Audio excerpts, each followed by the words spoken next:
Guys, what is up? Welcome to another episode of Maximilian Must Know.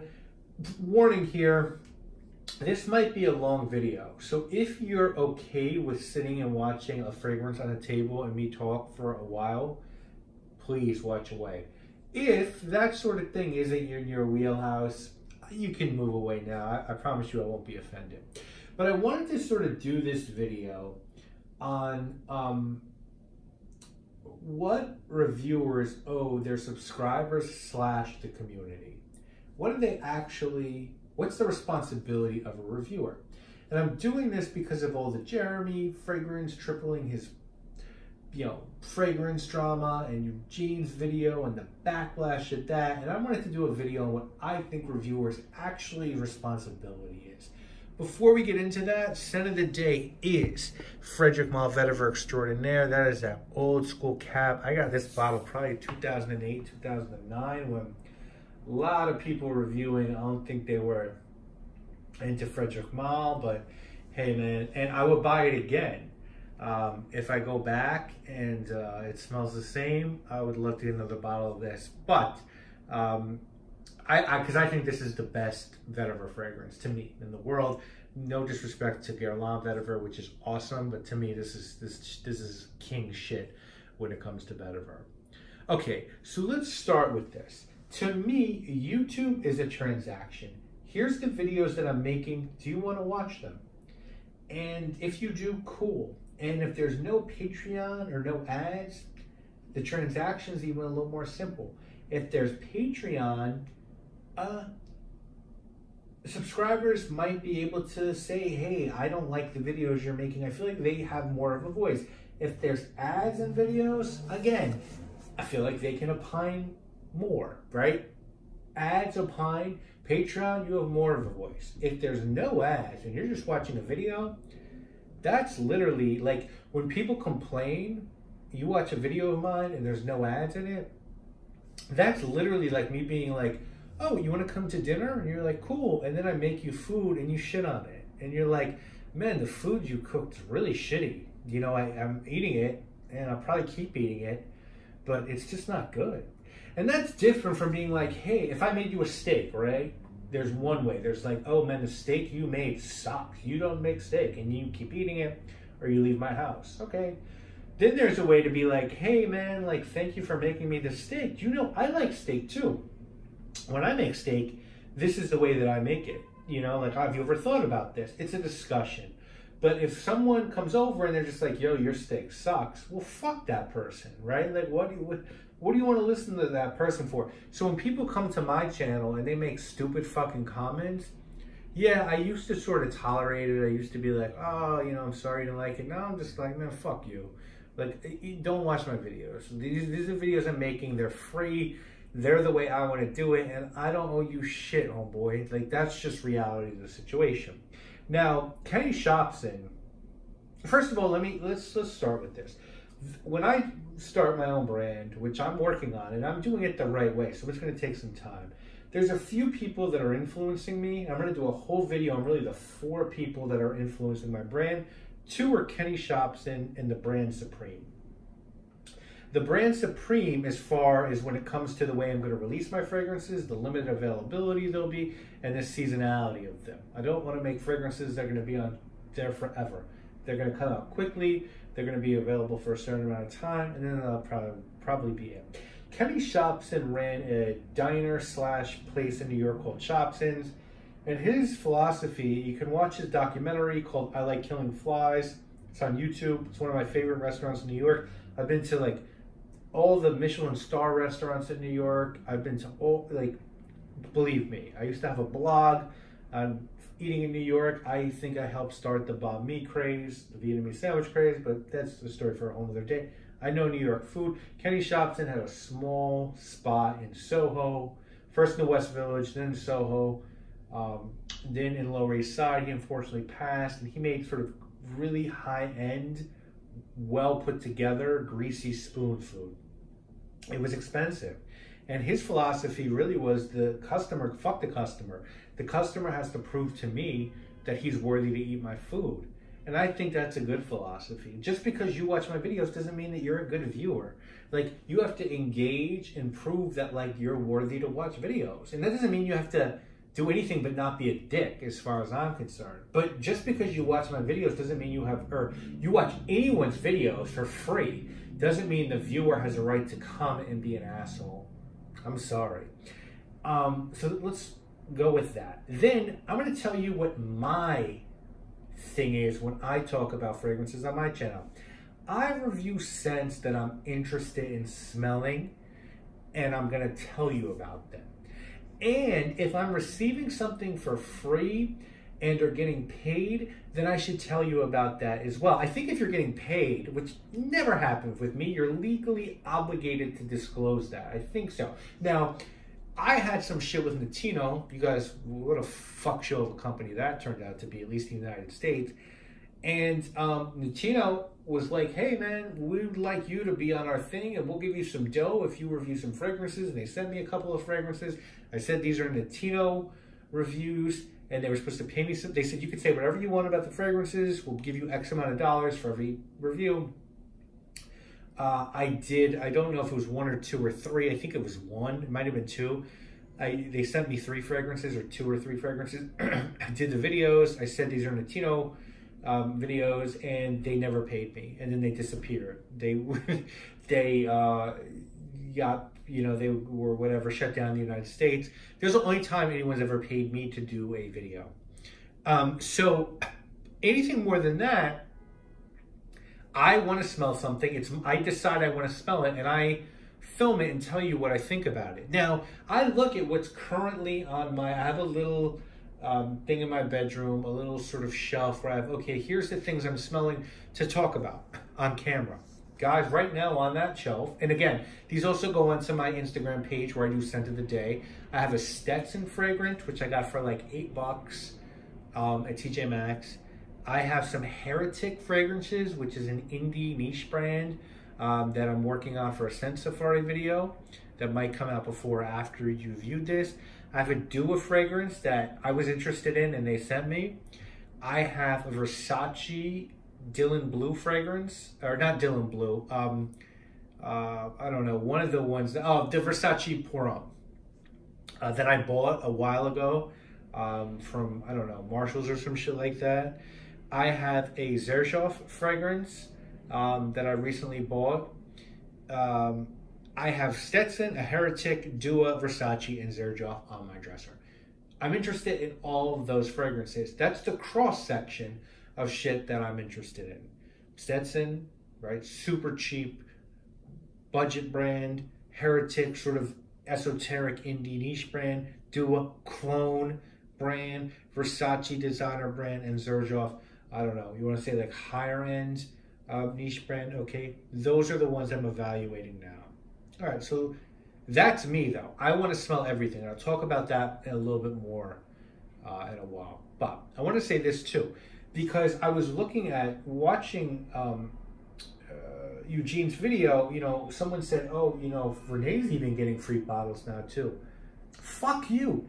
He should get a free bottle, and I should get a free bottle, and I don't give a fuck what any of you say. Anyone who put what we put into this, if a company's like, hey man, we like you and we want to send you a free bottle, and could you talk about it? Okay, yeah, like, do you know how much money Renee probably spent to get a fucking free bottle? Do you know how much money I spent? I'm not exactly sure. It's probably not as much as some of the top guys, but it's probably $30,000, $40,000, $50,000. Like last time I looked, I'm disgusted by it. It was like $27,000, $28,000. Last time I actually looked, I have close to 700 bottles. Less than 2% of my collection is made up of people being like, hey, I want to send you a bottle. It's super rare.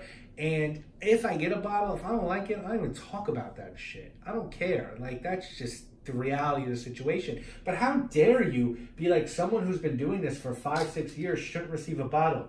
There's a Sopranos episode where Tony Blundetto, played by Steve Buscemi, Tony's cousin, gets out of jail. He did 15 years, and Tony hands him a lucrative job at a casino. He's making like, you know, 5 G's a night, and all the other soldiers are like, man, fuck that. He just got out. Tony's giving him his job, and dude's like, I just did 15 fucking years. Like, if someone wants to give me something, I'm not gonna. So, like, if a brand wants to send me a bottle, if it's like, let me tell you guys something, and I'm sure you understand this.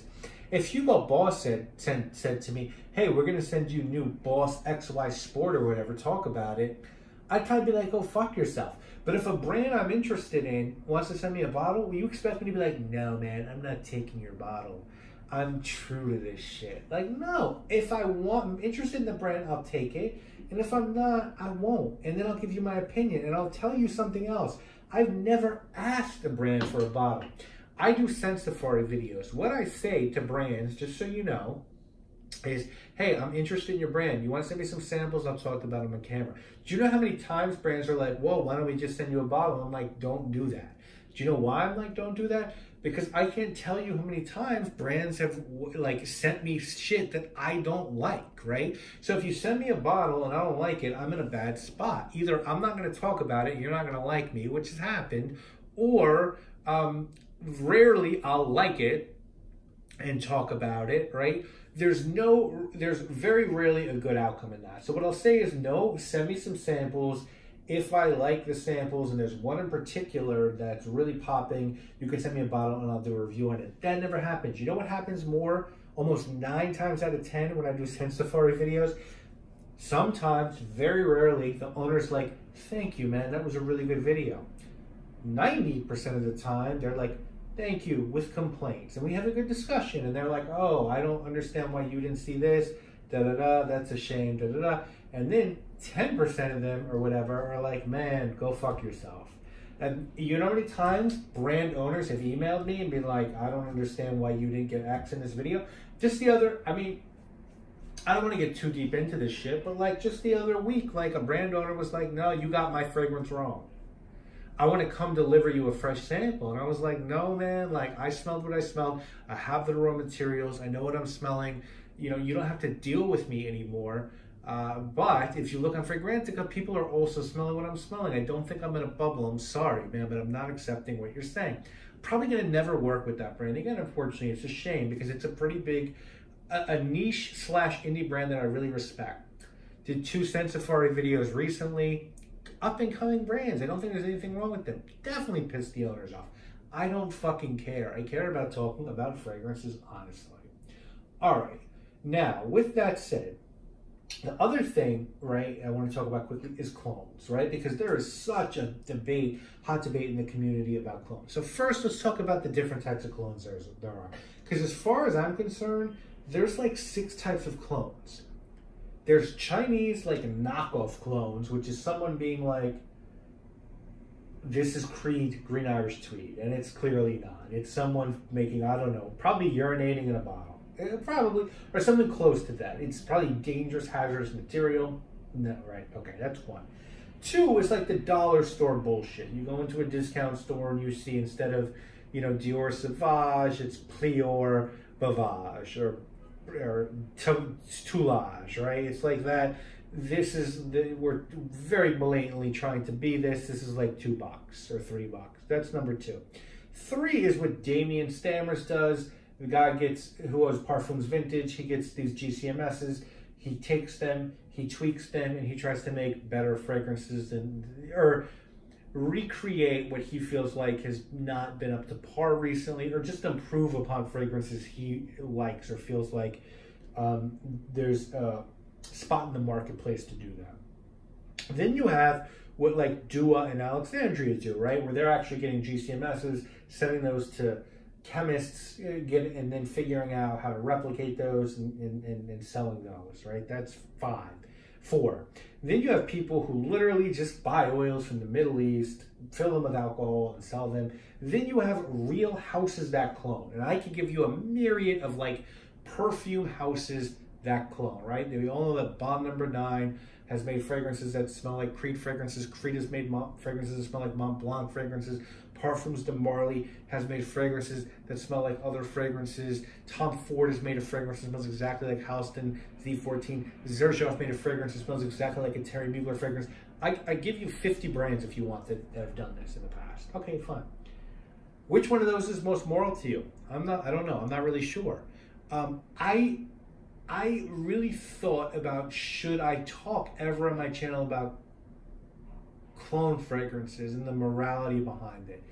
And there's two things that I really thought about. One is, every day in your life, you're using something that wasn't created by the original creator, whether you shop at H&M, Zara, a million clothing stores. I go through your closet and I guarantee you, I'd be like, well, no, this was actually probably done by so-and-so and so.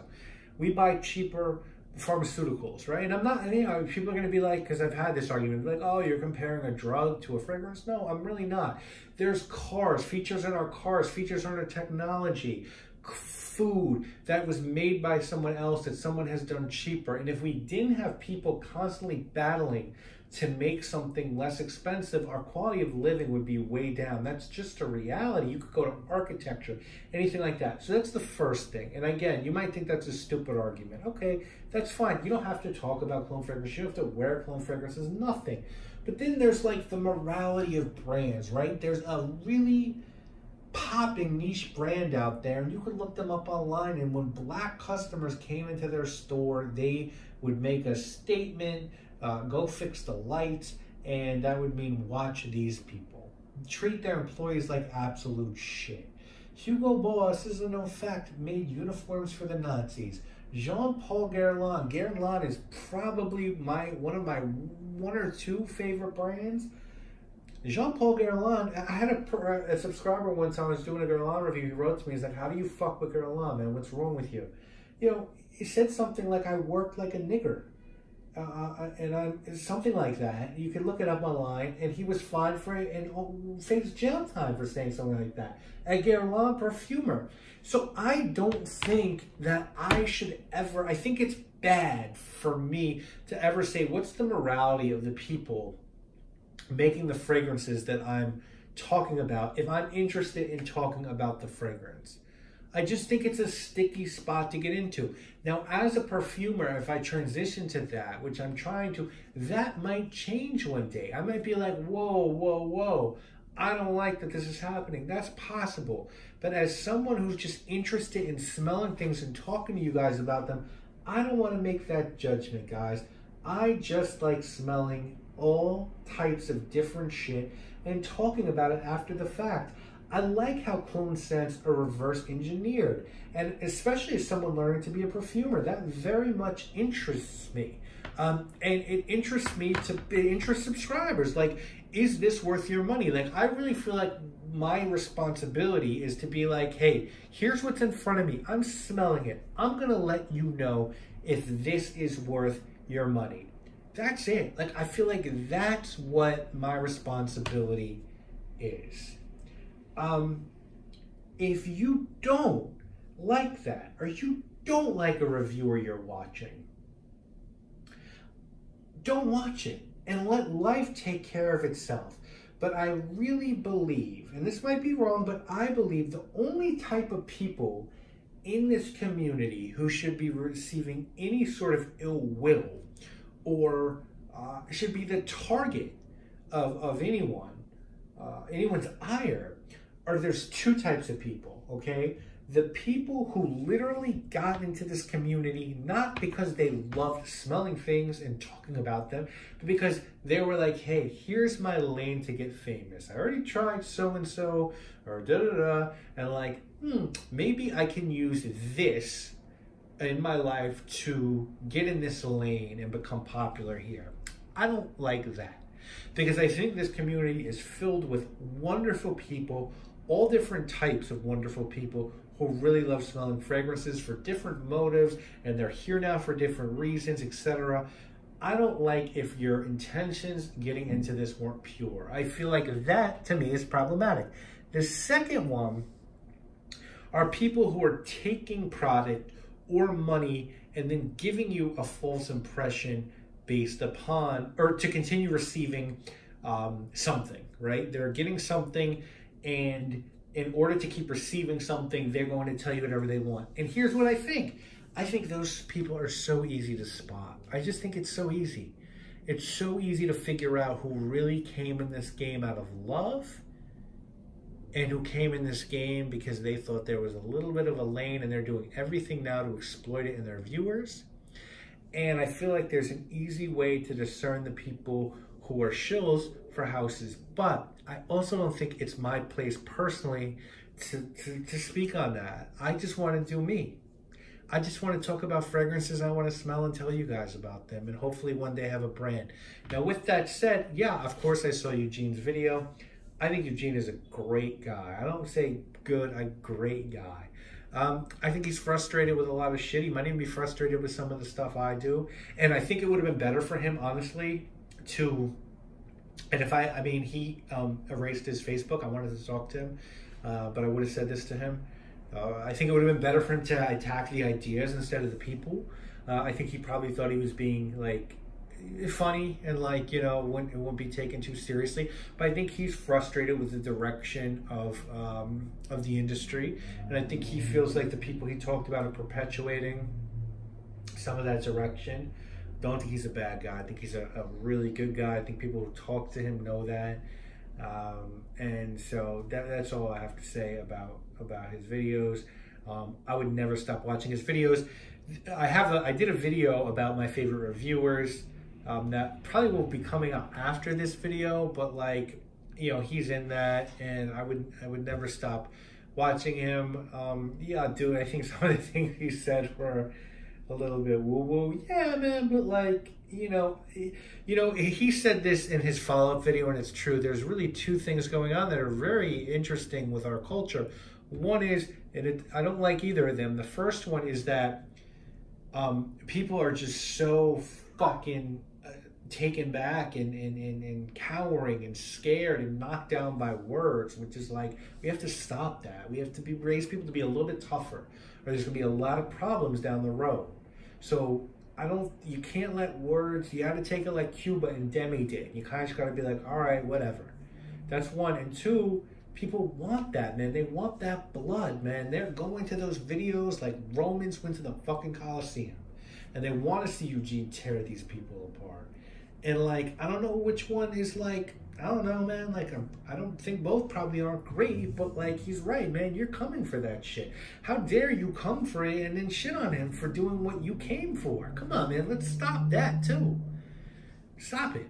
So that's it. That's my whole thing. I'm just here to make videos, talk about fragrances, and the fragrances I'm interested in. If they don't jive with what you're interested in, and my opinion could change tomorrow morning. That's the way I am. But I love the way things smell. There's things that I talk about that I would never wear, because it's like, hey, yeah, I'll let you know what I think about this, but I probably wear like 7 or 8 things, and I'll tell you guys, most of them in 2019 are shit that I'm working on. Or it's probably either Xerjoff, Guerlain, Frederic Malle, Creed, or Dior. Like, that's probably what I wear mostly. And that's it. That's it, man. That's what I think of shit right now. I just had to do this video. I don't know if this is going to solve anything for me, but I just feel like I had to say some things after everything going on. And I hope you guys get some clarity into, like, what you think my channel is. As I said, I'm going to do a video on the reviewers that I think are really good. Like, that's what I want to do. Reviewers I think I enjoy. And I'm going to do a video on why I do Scent Safari as well, and how I pick houses for Scent Safari. And that's it, guys. I'll see you again real soon with more videos. I want to say shout out and peace to everyone in this community that's doing it for the right reasons. You already know who you are. I don't have to say it. And if you're in this for the wrong reasons, you know that too. And you know we know. You know we know. You know the OGs know. That's it, guys. My name obviously is Maximilian, and I must know. Peace. Peace to the Mac Caps.